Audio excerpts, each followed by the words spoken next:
যুদ্ধে ট্রাম্পের সামরিক বা কৌশলগত কোনো লক্ষ্যই অর্জিত হয়নি।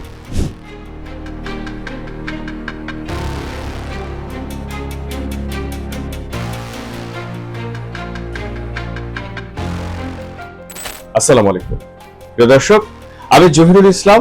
সবাইকে আমন্ত্রণ জানাচ্ছি বিডি অ্যাফেয়ার্সে। যুদ্ধে 38 দিন টিকে থাকতে পারাই ইরানের বিজয়।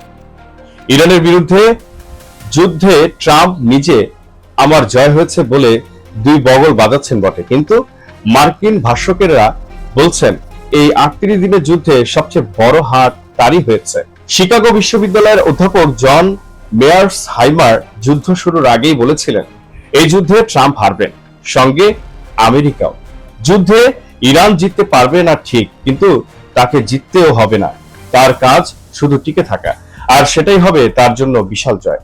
ইরানের 10 দফা শর্তের ভিত্তিতে ট্রাম্প যে যুদ্ধবিরতি মেনে নিলেন তাতে সে জয়ী প্রমাণিত হয়েছে। এই যুদ্ধে ট্রাম্পের পরাজয় কতটা সর্বব্যাপী তা ধরা পড়ে যদি আমরা মাত্র 3 দিন আগে তার ট্রুথ সোশ্যালের এক বার্তার কথা মনে করি। তাতে তিনি বলেছিলেন নিঃশর্ত আত্মসমর্পণ ছাড়া ইরানের সঙ্গে কোনো চুক্তি হবে না। কিন্তু নিঃশর্ত নয়, ইরানের বেঁধে দেয়া 10 দফার ভিত্তিতে যুদ্ধবিরতি মেনে নিলেন ট্রাম্প। এই 10 দফা শর্তের মধ্যে রয়েছে ইরান পারমাণবিক শক্তি গবেষণা চালিয়ে যাবে ও হরমুজ প্রণালী তার সামরিক বাহিনীর নিয়ন্ত্রণে থাকবে। আরো বলা হলো উপসাগর থেকে মার্কিন সেনা সরিয়ে নিতে হবে এবং ইরানের ওপর অর্পিত নিষেধাজ্ঞা তুলে নিতে হবে। ট্রাম্পের এসব শর্ত মেনে নেওয়া থেকে ইরানকে কিছুতেই পরাজিত বলা যায় না।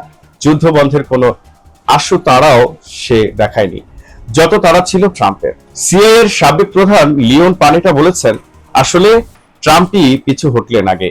যুদ্ধে সামরিক লক্ষ্য অর্জিত হয়েছে বলে দাবি করলেও তার কোনো কৌশলগত লক্ষ্য অর্জিত হয়নি। ইরানের সরকারের পতন হয়নি, তাদের লুকানো পরিশোধিত ইউরেনিয়াম আমেরিকার দখলে আসেনি। এমনকি হরমুজ প্রণালী জাহাজ চলাচলের জন্য উন্মুক্ত রাখার দাবিও ইরান মানেনি। ইরান বলেছে সে প্রণালীটি খুলে দেবে, তবে নিয়ন্ত্রণে থাকবে তাদের সেনাবাহিনী। ইসরায়েলি দৈনিক হারেজ লিখেছে ইসরায়েলি সেনারা যথেষ্ট ধ্বংস করেছে তা ঠিক, কিন্তু যে কৌশলগত কারণে আমরা যুদ্ধে গেলাম তার কোনোটাই অর্জিত হয়নি।